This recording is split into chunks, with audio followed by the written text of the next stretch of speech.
Hola amigos, bienvenidos una vez más a su canal Gateplay, una ventana a la verdad, una puerta a la realidad. Amigos, como siempre su canal y su servidor les trae los hechos, noticias, información, temas importantes, controversiales, un análisis de los hechos y la noticia y por supuesto los comentarios de su servidor Ubaldo Quiñones. Así es que bienvenido una vez más a una ventana a la verdad y una puerta a la realidad. Y bueno amigos, me voy a tratar nuevamente al conflicto Rusia-Occidente que se libra en territorio ucraniano. Es muy importante estos hechos, noticias, información que te voy a dar aquí, las declaraciones, porque con los hechos, noticias y declaraciones de unos y de otros vas a entender que en Occidente colectivo están empezando a irse preparando para la derrota en Ucrania. Créemelo, se están preparando. Ya quieren preparar al público occidental, estadounidense y de toda Europa a aceptar la derrota. Van a pintarse de alguna de otra manera algún tipo de acuerdo. Van a hablarle a Rusia y decirle, no nos hagas quedar mal, no vayas a hacernos quedar mal ante nuestros ciudadanos. Hay que llegar a algún tipo de acuerdo para que de esta manera terminemos con el conflicto y decir que hubo acuerdo, pero no fuimos derrotados. Se los estoy diciendo porque así va a ser. Yo soy analista y esto está pasando ya. Ya cuando se habla de una reunión del señor Zelensky y el señor Vladimir Putin con el señor Tayyip Erdogan, pero de manera separada, es porque algo ya no cuadra. Cuando ya el primer ministro de Luxemburgo, Vettel, usa un gesto obsceno en contra del señor Volodymyr Zelensky para decirle cállese, esto ya significa que hay algo que está pasando. Que el pánico, que la derrota es inevitable. Eso sí es inevitable. En el territorio ucraniano. Yo lo dije desde un principio. Mis amigos, seguidores y suscriptores y detractores que me siguen, yo se los dije. Había cero posibilidad de que Ucrania tuviera éxito en contra de Rusia. Que Rusia iba a acabar con Ucrania. Que Rusia haría lo que quisiera con Ucrania. Y es Rusia que al final, yo le he dicho, insisto nuevamente aquí, este conflicto va a terminar como Rusia quiera, cuando quiera y con las condiciones que Rusia quiera. Eso que no le quepa duda a nadie. Y aquí estamos empezando a mirar resultados. Pero vamos más lejos. Algunos otros hechos, noticias, información. Porque si tú vas a los medios de comunicación, ellos siguen en su mundo subreal. En el mundo que se han inventado ellos mismos a través de sus farsas y mentiras. Porque siempre te dijeron que Ucrania podría vencer a Rusia y que ya Ucrania estaba avanzando, que Ucrania iba destrozando al ejército ruso. Bueno, ahora, ¿cómo pueden cambiar la versión? Cuando miran lo que está pasando. Ahí lo ves tú. Tú mismo date cuenta porque viven en un mundo subreal, en un mundo lleno de farsas y mentiras. Y siguen todavía creyendo eso, cuando ya están preparándose para la derrota. Pero van a buscar algún acuerdo que no les haga quedar mal ante su público en general. Eso de mí se acuerdan. Pero vamos aquí. Vamos a otro punto interesante. Esos te están mintiendo. Y los políticos se están preparando. ¿A qué? ¿Por qué digo esto? Se empieza a sentir, no solamente se están preparando para la derrota, y al mismo tiempo ya se mira cansancio con lo que te digo del primer ministro de Luxemburgo. Cansancio económico, político, social y militar. Cansancio en Occidente colectivo. ¿Por qué te digo esto? Vamos, por la estúpida guerra que le lanzaron a Rusia, la guerra económica, política, social, militar, de monedas y la cognitiva, la rusofobia. Creían que iban a doblegar a Rusia. Y quien está haciéndose pedazos es Europa. ¿Por qué te digo esto? Ve, Alemania, la locomotora industrial de Europa, ya entró en recesión. Y se espera que entre en recesión profunda. Pero ¿qué va a pasar si la locomotora se hunde? ¿A quién va a hundir? A los vagones, a Europa colectiva, que se dirige precisamente a una recesión. Y puede ser muy profunda. La sociedad justamente de Europa, debido a la problemática económica, debido a la inflación, al alto precio de los combustibles, al alto precio de la energía, así también como de los enseres, obviamente con el dinero que ganan ya no les alcanza. Empezó el desempleo, empezó la pobreza y claro, ahora están pagando consecuencias y ahora están empezando a despertar y están empezando a abuchar a los gobiernos de Europa.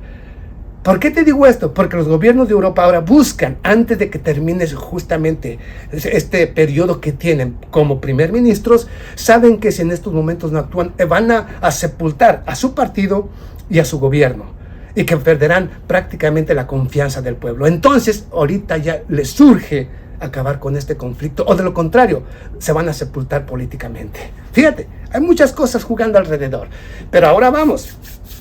Y digo esto porque el señor Olaf Scholz, que está de viaje justamente en España, a reunirse con el dirigente del partido Vox, otro partido de neofascistas, por supuesto, porque sí lo son, esos que quieren invasión en nuestra América Latina, sí, son neofascistas. Estos odian toda América Latina. Bueno, ahí está el señor Olaf Scholz apoyando al señor Abascal, a su candidato para las presidenciales en España.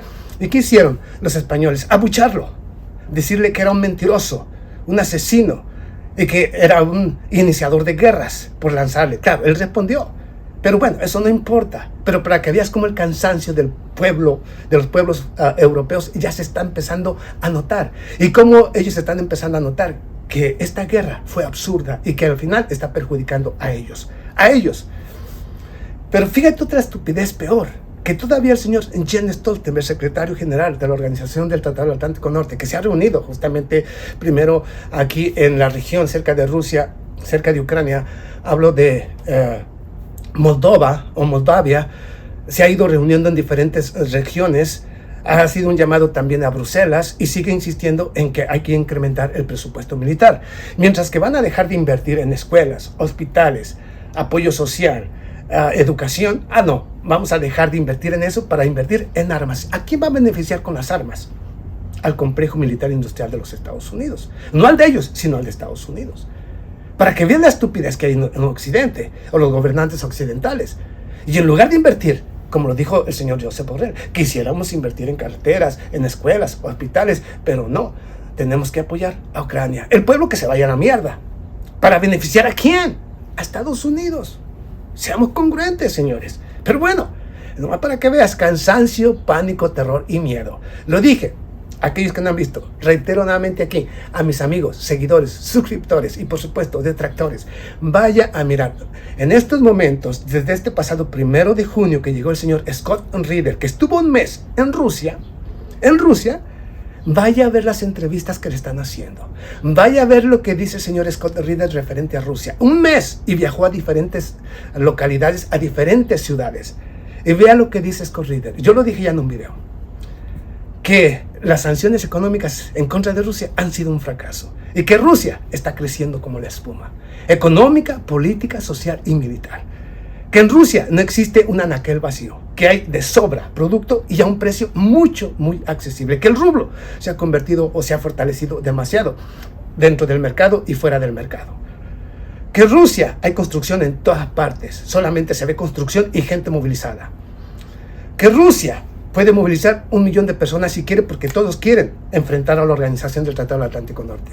Que en Rusia, por supuesto, la economía está recibiendo la mayor cantidad de inversión como nunca en la historia. Que Rusia está mejor que nunca en la historia. No lo digo yo, vaya a ver la entrevista. Se va a sorprender más, porque él dice más todavía de Rusia.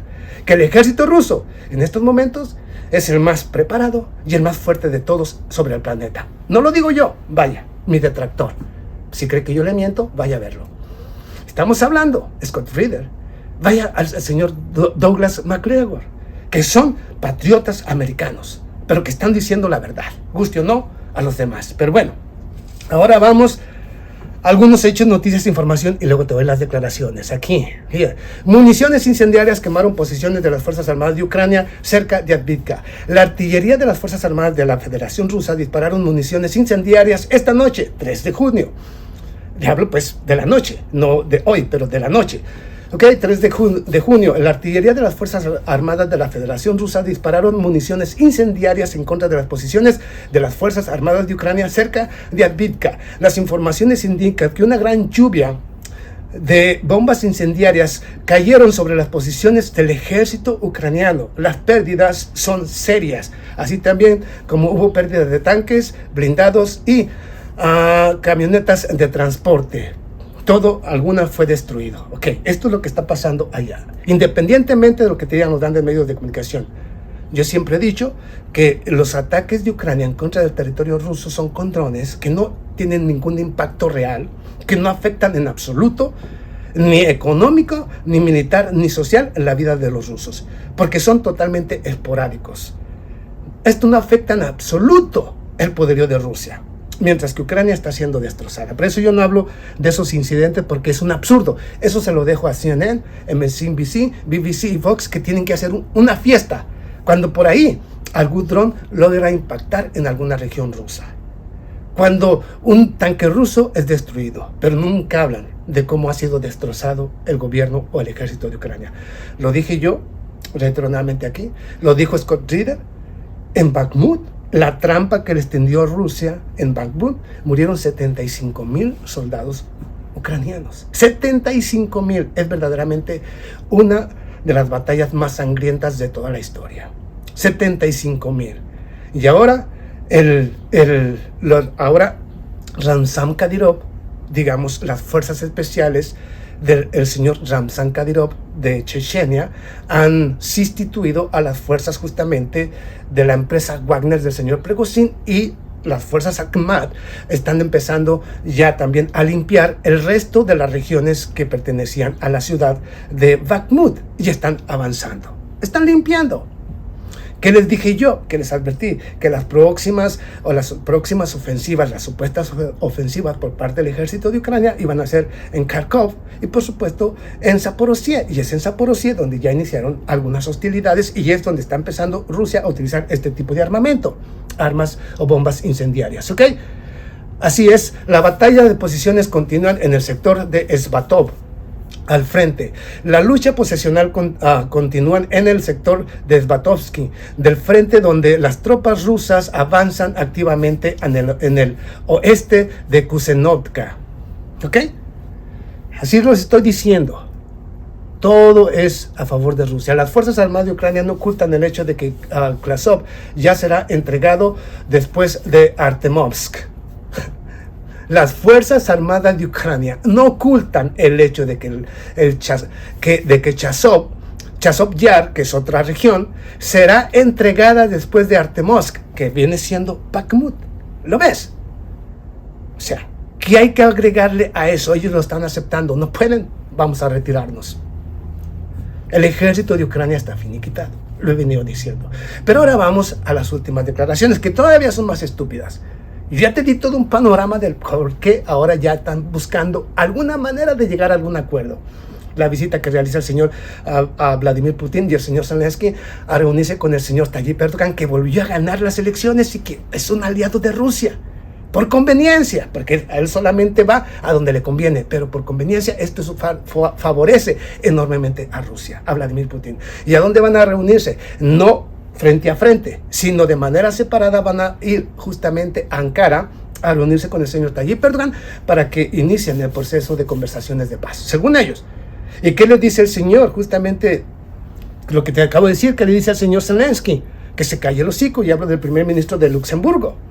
Ya se cansaron, hay estrés, hay pánico, hay terror en Europa, porque ya están empezando a sentir el impacto de la guerra que le lanzaron a Rusia. Pero bueno, vamos a continuar todavía con un poquito más. Bueno, ya te dije todo, lo más importante. Vamos aquí ahora a las últimas declaraciones del señor Volodymyr Zelensky y de algunos otros actores. Volodymyr Zelensky, escucha esto.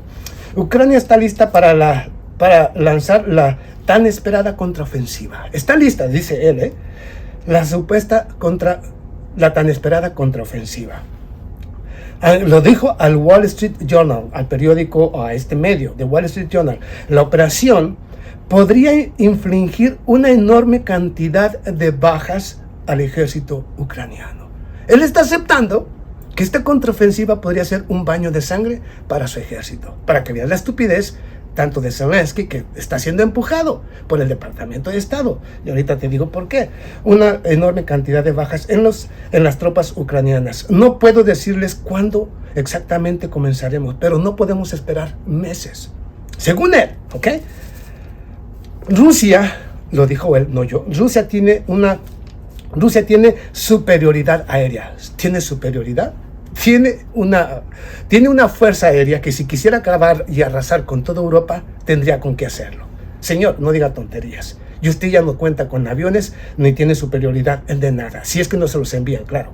Y si es que sabe usarlos, porque tampoco saben, para acabarla de joder. Y todas las municiones y artillería que envió Estados Unidos supuestamente de Kuwait, obviamente a Ucrania, no servían.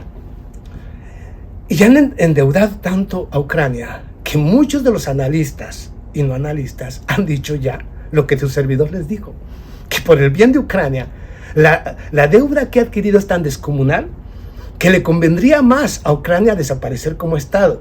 Lo dicen ya analistas de Rusia y de Europa, que era mejor que desapareciera por el bien de los ucranianos. Yo le he dicho, porque van a quedar como esclavos por décadas y décadas y décadas. Yo le he dicho, y ahora me están dando la razón, los de arriba. Mire, me río porque yo les dije todo esto, antes que nadie. Les dije cómo iba a terminar esto, y cómo a Rusia no iban a vencerla.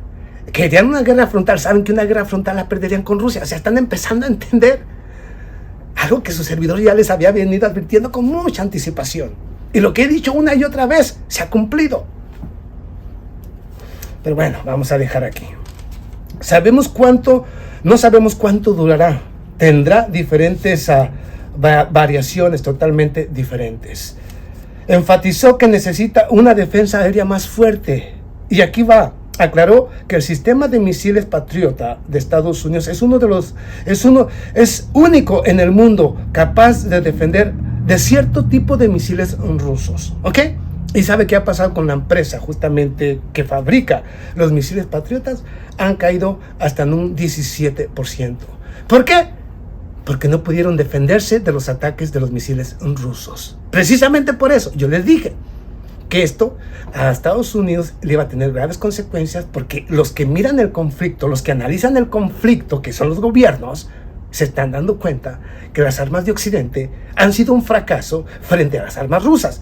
Esto va a hacer que el complejo militar de Rusia adquiera un prestigio como usted no tenga idea, y que pronto las naciones que quieran fortificar a su armada van a ir a Rusia y no a Estados Unidos. Por eso Estados Unidos necesita a Europa, para que Europa por lo menos se convierta en el comprador de Estados Unidos, incrementando el 2% del Producto Interno Bruto.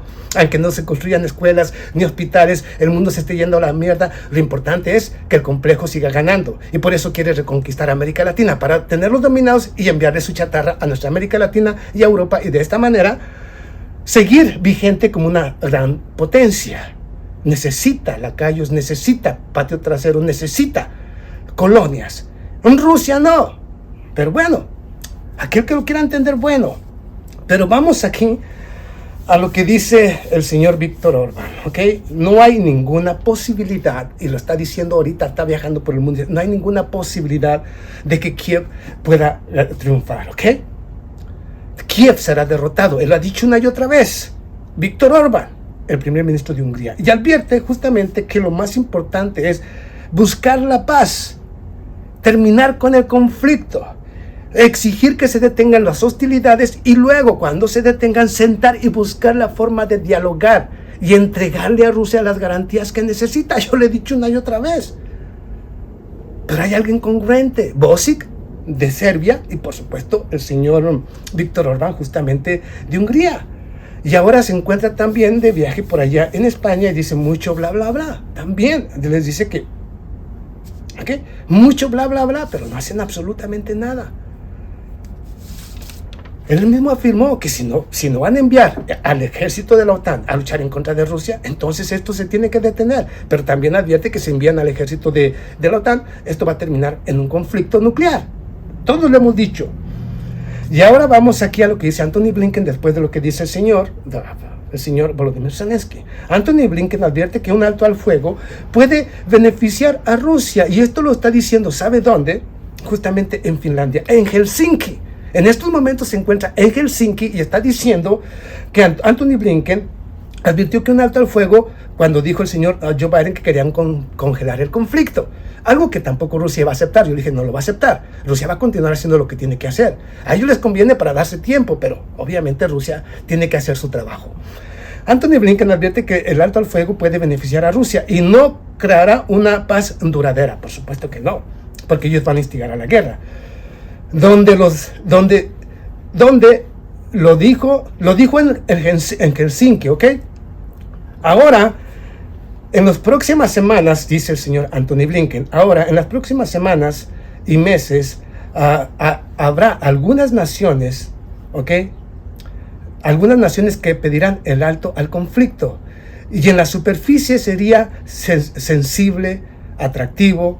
Después de todo, ¿quién no quiere que se detengan las hostilidades y que se detenga la muerte? ¿Quién no quiere que se detengan las muertes? Congelar el conflicto beneficia a Rusia. Con ello, Rusia consolidaría control sobre los territorios ocupados. Y afirma que el plan de paz que elaboró China es dudoso y que deberían de adoptar el plan de paz de Zelensky. El plan de paz de Zelensky, ¿cuál es el plan de paz de Zelensky? Los 12 puntos o los 10 puntos del señor Zelensky. Simplemente la rendición de Rusia. ¿Qué? Que retire todo su ejército, que retorne todos los territorios de Ucrania. Y todavía el señor Antony Blinken allá en Helsinki afirma que no se puede detener el conflicto y que para que se detenga el conflicto necesita haber una garantía de seguridad para el gobierno de Ucrania, necesita de recuperar su integridad territorial, pidiendo también que se adhiera al territorio ucraniano, justamente Crimea, y que a Rusia pague por los destrozos que ha causado en territorio ucraniano. O sea, Estados Unidos es el que no quiere la paz. Y Estados Unidos es el que está conduciendo a Europa a su desastre. Estados Unidos va a continuar con esto porque le conviene que inclusive Europa se vaya de frente a una guerra con Rusia, creyendo que aquí no van a llegar los misiles. Y yo le he dicho una y otra vez, los misiles a Estados Unidos, los agujeros negros, los submarinos nucleares rusos ya están aquí. No los encuentran, pero ya están aquí en la costa de Estados Unidos. Y si quiere guerra, bueno, la va a tener en su casa. Pero ahorita te traigo más referente a esto. Pero hermanos, aquí tienes la realidad. Ya te di todos los puntos claves de lo que está pasando. Y esta contraofensiva será un baño de sangre para Ucrania, sin ningún tipo de avance. Pero Antony Blinken, lo dijo el señor Joe Biden, hasta el último ucraniano. ¿Por qué? Porque Ucrania ya fue vendida a BlackRock, de Larry Fink, y al señor JP Morgan, al señor Diamond de JP Morgan Chase, a Bank of America y muchos otros políticos de Estados Unidos como Bill Gates y por supuesto George Soros, que ya compraron el territorio. Entonces ellos necesitan despoblar justamente a Ucrania, hasta el último ucraniano, para que así podamos tomar posesión de nuestro nuevo territorio sin que nadie nos haga absolutamente nada. Por eso, y por el bien de Ucrania y de los ucranianos que siguen vivos, el mejor es acabar o que Rusia tome todo el territorio. Digo, si hubiera personas congruentes en Ucrania, dirían que Rusia tome esto y que la deuda que adquirimos con Occidente, que se queden con ella. ¿Por qué? Porque ahora Rusia es aquí. Como Rusia los venció, Rusia decide aquí en este territorio. Y Rusia inmediatamente reconstruiría la Ucrania. Rusia. Señor, congruencia, señores. Señores, congruencia. Esta es la realidad y esto sería bueno para Ucrania. Pero bueno, ¿quién soy yo? Yo le estoy diciendo que sería mejor para Ucrania. El futuro de Ucrania sería Rusia, que en estos momentos es la máxima potencia. Entonces, imagínese usted cómo crecería Ucrania inmediatamente. Y qué paz no tendría. Y qué defensa no tendría. Pero bueno, desafortunadamente, pues yo no soy nadie. Soy una gota en el desierto. Pero gracias a usted por seguirme y escucharme y mirar los análisis más exactos que hay sobre el conflicto, que son los que aquí se dan. Pero bueno, como siempre, si te gusta, dale like. Si no te gusta, dale dislike. Déjame un comentario. ¿Tú qué opinas? Nos vemos a la próxima. Muchas gracias.